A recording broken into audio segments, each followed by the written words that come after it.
तर मित्रांनो, जीवनात ध्येय निश्चित करा, जीवनाला अर्थ द्या, भले ते मोठे असो या लहान. ज्याचे ध्येय निश्चित नाही तो जिवंत तर आहे, पण त्याच्या जगण्याला अर्थ नाही.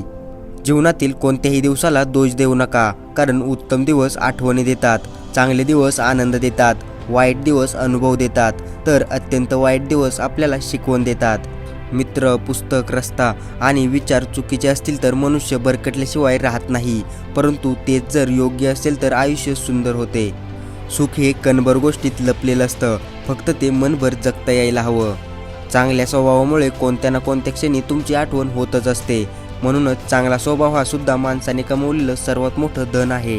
गुंता ओढून ताणून कधीही सुटत नसतो, मात्र तो कसा झाला हे एकदा समजून घेतलं की मग तो लवकर सुटतो. असा जीवनातील गुंताही सोडवायचा असतो. जसे लोक मृत व्यक्तीला खांदा देणे हे पुण्य मानतात, त्याचप्रमाणे जिवंत माणसाला आधार देणे हे पुण्य मानलं तर जीवन सुकर होईल. चांगल्या माणसाला समजून घेण्यासाठी चांगल्या मनाची नाही तर चांगल्या हृदयाची गरज असते, कारण मन नेहमी तर्क करेल आणि हृदयाला नेहमीच प्रेम दिसेल.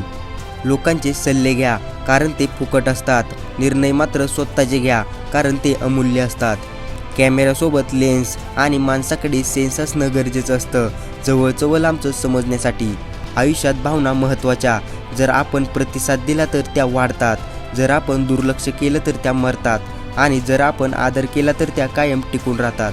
ज्या दिवशी तुम्हाला वाटेल की संपूर्ण जग तुमच्या समोर तुमच्या विरोधात उभे आहे, त्यावेळी जगाकडे पाठ फिरवा आणि एक सेल्फी काढा. संपूर्ण जग तुमच्या मागे असेल. चांगली वस्तू, चांगली व्यक्ती, चांगले दिवस यांची किंमत निघून गेल्यावरच समजते. प्रेमाने जोडलेली 4 माणसं व त्यासाठी लागणारे 2 गोड शब्द हे वैभव ज्याच्याजवळ आहे ना, तोच खरा श्रीमंत. नातं सुदामा आणि श्रीकृष्णासारखं असावं. एकाने काही मागितलं नाही आणि दुसऱ्याने सगळं देऊन व्यक्त केलं नाही.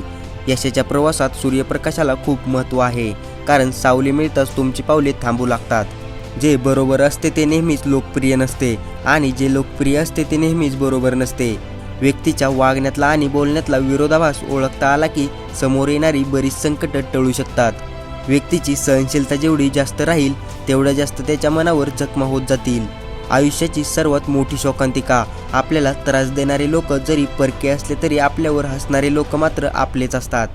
कोणाचं सुख पाहून ते आपल्या वाट्याला का नाही म्हणून असमाधानी राहण्यापेक्षा कोणाचं दुःख पाहून ते निदान आपल्या वाट्याला तरी नाही हे पाहून समाधानी राहणं म्हणजे सुखी जीवन. यशस्वी व्यक्ती बनण्याचा प्रयत्न करू नका, तर मूल्यांनी प्रेरित व्यक्ती व्हा. कोणतीच गोष्ट शाश्वत नसते, त्यामुळे स्वतःवर जास्त ताण घेऊ नका, कारण परिस्थिती कितीही वाईट असली तरी ती नक्कीच बदलते.